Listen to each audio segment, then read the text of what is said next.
These are the tools I use to install the hydraulic brakes. Bicycle hydraulic bleed kit, which includes the brake mineral oil, the brake line cutting and needle insert tool, the crowfoot wrench adaptable to 3/8 socket wrench, 1/4 inch torque wrench in inch pound or Newton meter, 1/4 inch to 3/8 inch adapter. Got these nut brake from AliExpress. It took about 2 weeks to get it. And I bought these female connectors. So you need two of these, female 2-pin Julet type of connector. The brakes were ordered specifically for the Zero10x. So the length of the cable is pre-cut. Hopefully we don't need to cut these. If we need to splice and recut the line, this is the tool for it. The link's also below. To get this brake lever off, I need to remove this throttle I installed. And that is a 3mm Allen right here.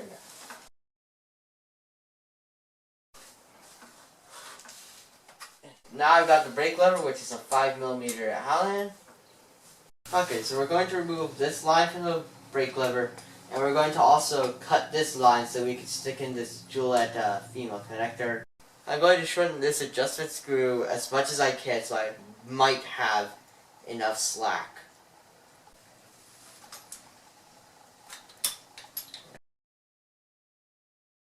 Okay, so now that we have this brake line out, I'm going to cut this electrical line off.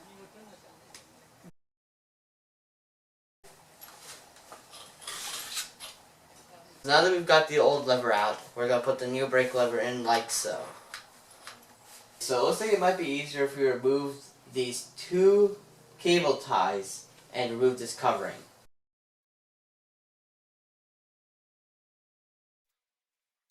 I remove this cloth cover right here, and it looks like there's this cloth tape around the wires. Kind of wrapped in with this sticky tape, it looks like. So you can find the beginning of it and then peel it around. So it's just wrapped. Now, the reason we'll have to temporarily remove this is because when feeding that wire through, the sticky is going to prevent it from sliding through. Okay, so at the end we'll just cut right here.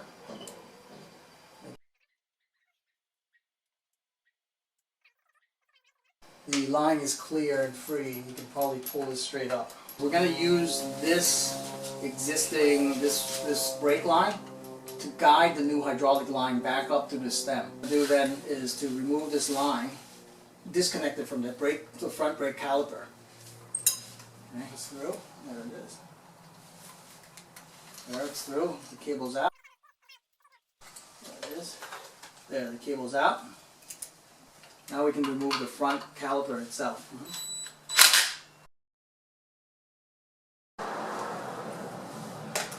And that's out. Here's the new caliper. We can put this in here, and that's where the brake would sit. What I think I'm going to do is remove this crimped end and pull the line back.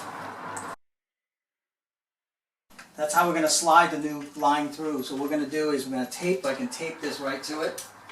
I'm just using a standard packing tape. Put this right here.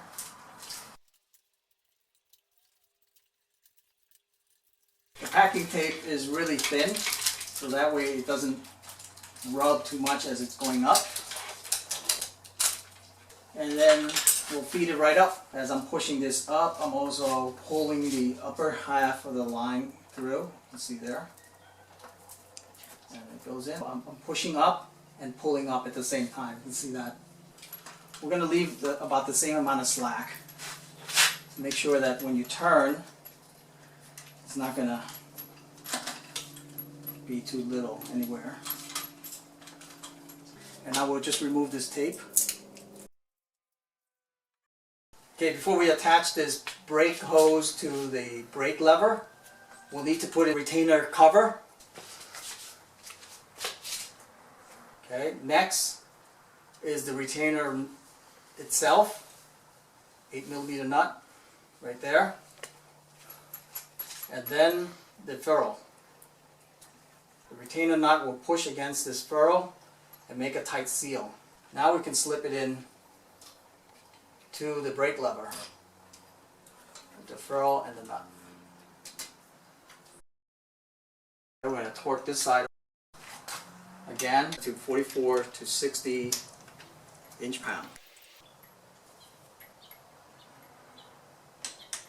There it is. Put this back. Alright, so next we'll start doing the left-hand side lever. Right now this still has the cable brake lever in there. So I'll pull this out, make sure that the slots are aligned right through. And then you can do this. You see that? The wires come out. There's the brake. Pull in the brake lever, and this comes right off. So I'm going to remove this 4mm screw right here to pull the handle off.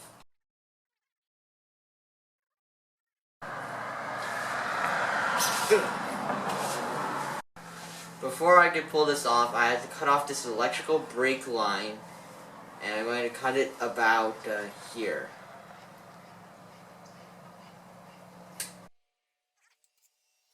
I'm going to attach this tape to this line so I can remember it as the rear electrical brake switch. Now that I've gotten all that stuff on there, I can now put this nut brake lever on there.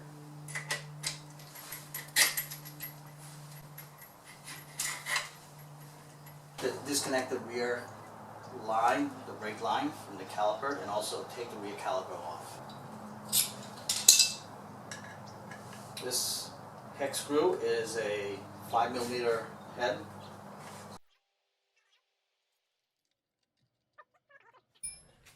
This should come right off. There. Here. This upper securing bolt, the line securing bolt, is also 5mm. We can slip this line out. There it is. That comes off from there. Here's the caliper. We're going to basically tape this to this and pull it through. The only thing is we might have to take out this end, pull this. Here, it's completely off now. And then slide this sleeve through. Reduce the extra wire here. Just push it right back. Once it's pushed back, we have our other end of the hydraulic line. We're just going to tape it together. I use a tucking tape because it's pretty thin and sticky. Tape this around.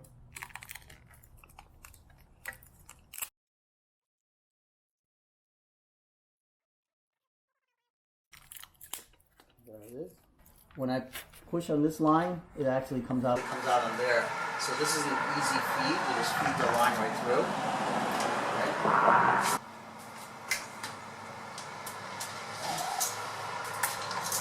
Now the caliper will sit something like here. Feed this line through, this hydraulic line, but again, this is still taped there.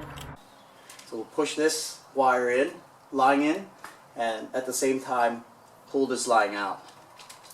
So there's no stress in the line, because that's what's going to cause the tape to slip. Both at the same time. So, and there it is, came right through. Okay? Make sure you pull enough, but not too much. Line in here so that we can make the full turn left or right. Right? There has to be enough line left so we can make the full left and right turns. We're going to have to remove this this extra line that they give you on the brake lever. It's an 8mm. Just remove the retainer screw or nut. It might drip out some mineral oil. That's okay. We're going to bleed the brakes anyway. It's out. This is now separated. This cap also comes off. There. And we're going to, typically, if you don't want to cut the line, you can just install this in here with the retainer nut and you're done. However, for us, what I'm going to do is I'm going to trim this cable. So let's measure this. grips in. This line to the right would be about here. Put it right in here and just press down and it'll just cut. There it is. I'm going to remove the old barb and put it into here, and to do that you just use an X-Acto knife. This is just a nylon lined with a rubber shield. Cut like so. This should pop right off.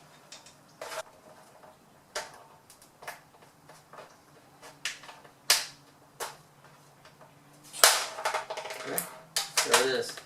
What you took out, place it in. We're going to install the barb fitting right here. Put that in there. You slip the line in. Right up to the barb fitting. Tighten this. And then just press this in. As we press, it'll start going in until it stops. Yeah, it's in. You can just release this, and we're ready. The kit does come with this rubber sleeve, so insert that first, and then the retainer nut or the compression nut there, and then it gives you an extra ferrule that goes there, and now we can insert that into the brake. There, push in the ferrule, and then the retainer nut goes. Again, this brake will have to be bled. Now we'll tighten this to the torque spec. Okay, with this crowfoot style wrench, we're going to adapt the torque wrench to it, right? And we set it to 44 to 60 inch-pound. I have mine on 44 inch-pound. Make sure this is 90 degrees because it would bias the torque. There. That's it. Now we just close this up.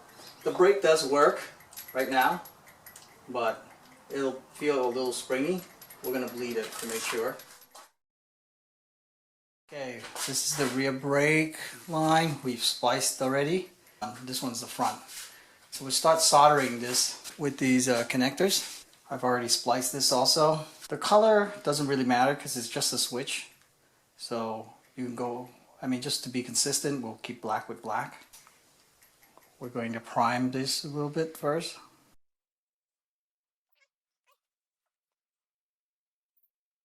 Yeah, you can crimp these in also, but I like to solder because it makes it look cleaner. Okay, so we got the shrink tubing in here, right, ready. And then we'll also put a shrink tubing to cover the whole thing afterwards. Here.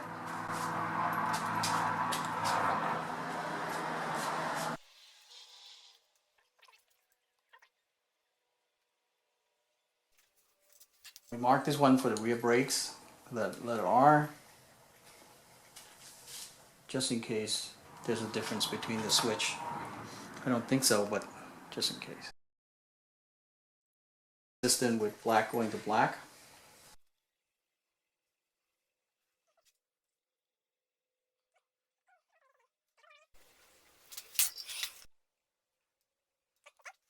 And then we do this. We'll bring the bigger shrink tubing in. Cover this whole thing. We could probably take this off now. Now we're gonna wire it back together. The wire they give you, this lead, is way too long. So there's not much we can do about that.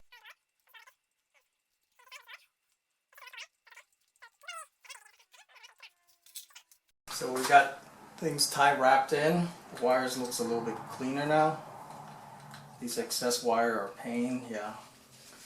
I'll put this wrapping that they provided earlier back on, that we took off. It has to slip through that tube because it protects it shields the wire from getting cut or shaved. It does go down once you have it. It does actually slip down into the tube.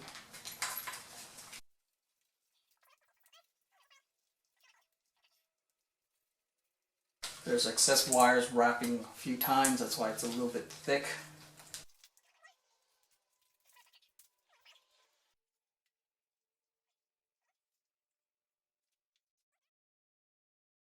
Okay, the top bleed screw that allows the fluid to flow out, it's a torque screw, it's a T10. This is from the bleed kit. It does have a 5mm thread adapter. It just threads right in. We'll get it in there. As we push, the fluid will flow up this way, and along with it, the bubbles that we're going to chase out of the line. The brake fluid, this is the brand I used. I just poured it into another container. Suck this fluid up. Chase out the bubbles.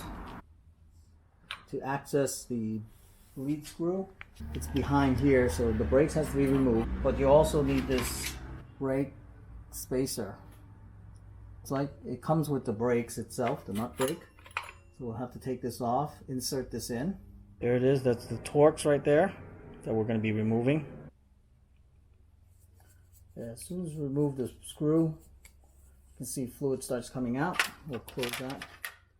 Immediately put this 5mm thread plastic valve that came with it. Let's release this first.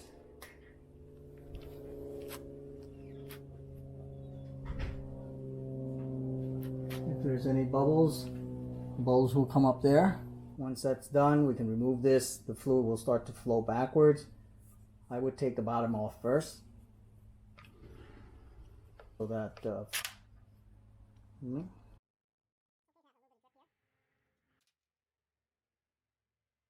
and take this brake spacer off and put the brakes back in. If you already have your brakes adjusted, I recommend using the side screws to remove, so you don't have to readjust the brakes when you put them back in. So when you remove this, you can close this so it doesn't leak anymore. Loosen this and it comes off, so you don't have to worry about air bubbles going back in that way. Just caps one close. Doesn't have to be that tight. Just snug. These are Torx, these hex screws, this, and including the ones on top, the two top ones. They're Torx 53 to 69 inch-pounds. I have my torque wrench set at 55. Just gonna turn this. There. That's it. It should stay in alignment because we didn't remove the top screws. Instead, we use this. The two top screws are used for the alignment. We'll fill out the syringe with the brake fluid.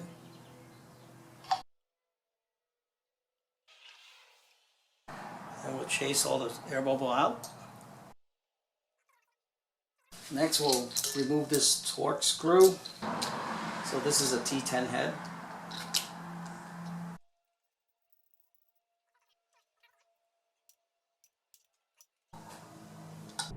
We're pumping it in slowly.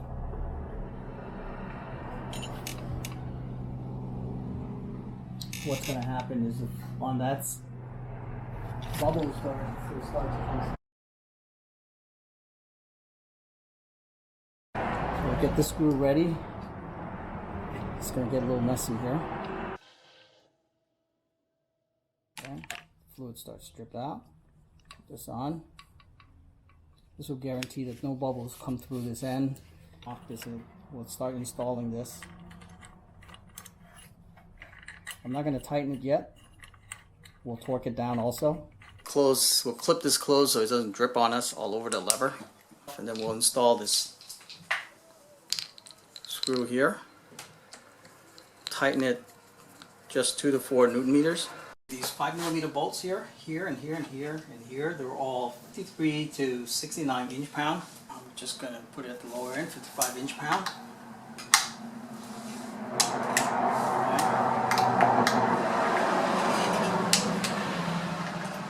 Now, These bolts up here on top are used to align the disc. So you want to make sure you adjust these, loosen them, and adjust the caliper outside or inside, both of them. You can look through the top to see how much gap you have, and then turn it until it doesn't make any noise, right? Then tighten them. As you're tightening them, you want to hold the caliper and slowly tighten them with a 5mm Allen.